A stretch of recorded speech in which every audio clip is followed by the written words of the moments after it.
yang lebih dahsyat daripada berzina, lebih dahsyat daripada mencuri, daripada narkoba, daripada merampok. Tapi banyak di antara kita merasa itu satu hal yang remeh. Dosa apa? Dosa meninggalkan sholat. Cukup sebagai bukti besarnya dosa orang yang meninggalkan sholat, keislaman orang itu diperselisihkan oleh para ulama. Bahkan sebagian ulama berpendapat dia sudah kafir.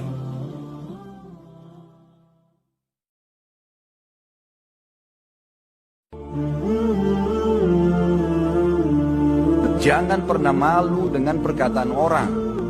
Emang harus begitu. Kita punya masa lalu pasti ada yang salah. Tidak ada manusia yang sempurna. Nabi Adam alaihissalam lihat malaikat sujud depan matanya, tapi berbuat dosa. Nabi Musa alaihissalam pernah buat salah. Nabi Yunus alaihissalam pernah buat salah. Gitu kan? Mereka punya berbuat salah. Umar bin Khattab adalah orang yang paling benci Islam sebelum Islam. Kita tidak lihat masa lalunya. Yang dilihat masa sekarangnya. Gitu kan? Nanti akan ada olok-olok tuh. Kamu alim ya sekarang, kamu begini ya, kamu begitu ya. Jawab, iya, ini aku sekarang. Sempitkan semua jalan-jalan menuju ke neraka, buka semua pintu menuju ke surga dengan program-program hidup yang positif, dan tinggalkan semua program negatif dalam neraka. Kemudian sama hal tadi yang saya jelaskan, bagaimana kita tidak boleh malu pada saat terjadi perubahan pada diri kita, dan berani jawab apa adanya. Anda tidak akan kehilangan dunia dengan hijrah. Makanya ketika seseorang hijrah mau memutuskan dia kembali kepada Allah, turunlah Quran surah keempat ayat 100 itu. Paling kiri sebelah bawah. Siapapun yang sekarang mau berhijrah kembali kepada Allah, saya berikan anugerah saat di dunia, hidupnya saya tenangkan dia. Jadi pertama kali Allah berikan ketenangan dalam jiwa. Anda nggak percaya, silakan catat kalimat ini. Anda dulu jarang ke masjid, sekarang Anda mulai ke masjid. Begitu Anda hadir di masjid, ada ketenangan dalam jiwa Anda. Anda kumpul-kumpul di luar, silahkan ikut konser, ikut ini, ikut itu. Bedakan ketika Anda mulai ikut ke masjid, ikut taklim, datang salat 2 rakaat. Rasakan, demi Allah saya katakan, demi Allah saya katakan, akan ada ketenangan berbeda dalam jiwa Anda, beda dengan sebelumnya. Ketika Anda sudah mendapatkan kenikmatan imannya, halawatul iman. Dulu konser sekali, menyesal nggak ikut. Sekarang nggak ikut taklim sekali, penyesalannya luar biasa. Dulu ketinggalan salat fardu biasa-biasa, sekarang ketinggalan tahajud, nyesal Anda. Kalau Anda ingin mendapatkan kenikmatan seperti itu, silahkan Anda mulai hidup Anda berubah. Mau sampai kapan lagi? Karena hidup Anda terbatas. Kalau Allah mau membalas setiap dosa kita itu dengan satu musibah, kayaknya kita nggak punya kesempatan untuk bahagia dalam hidup. Musibah aja terus. Karena dosa kita itu terlalu banyak. Mata kita dosa, lisan kita dosa, telinga kita dosa. Belum lagi yang dihitung tuh yang batin ya. Ini ngitung yang zahir-zahir aja udah banyak nih. Apalagi ngitung yang batin. Batin itu dosa apa? Dosa hati. Ngerasa yang gak nyaman, dengki, iri, cemburu, segala macam. Itu udah dosa. Pikiran, mikirin yang jelek-jelek tentang orang lain udah dosa. Jadi kalau kita mau dibalas setiap dosa dengan satu musibah, hidup kita itu adalah pergantian antara satu musibah dengan musibah yang lain. Makanya Allah berfirman, wa ya'fu an katsir. Sebagian besar dosa kita itu gak dibalas sama Allah sebetulnya.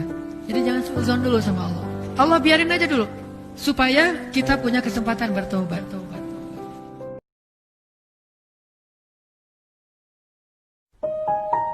Jangan mencari nasihat untuk orang lain.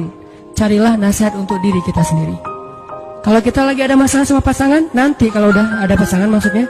Kalau kita punya masalah sama pasangan ya, jangan pernah googling hadis-hadis pasangan. Suami googling istri-istri yang soleh, hadis search. Jangan. Istri, suami yang imam terbaik, search. Gak usah cari nasihat buat pasangan.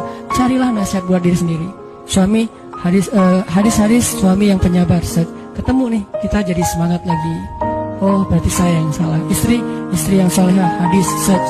Oh, saya yang salah. Gitu harusnya, jangan disilang.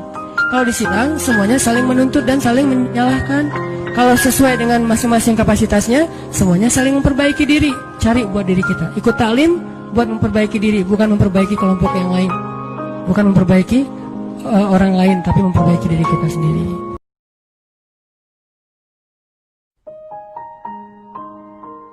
Kalimat alam yajidka yatiman fa'awa itu adalah kalimat pembuktian.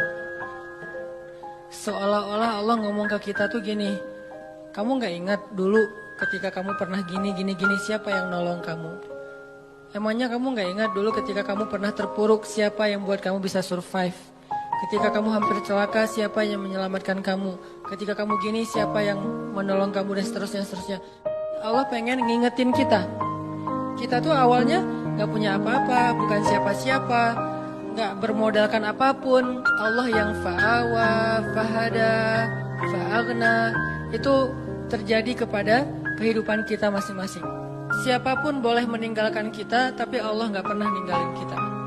Gak ada cinta yang lebih sejati dan pastinya kecuali cinta dari Allah kepada hamba.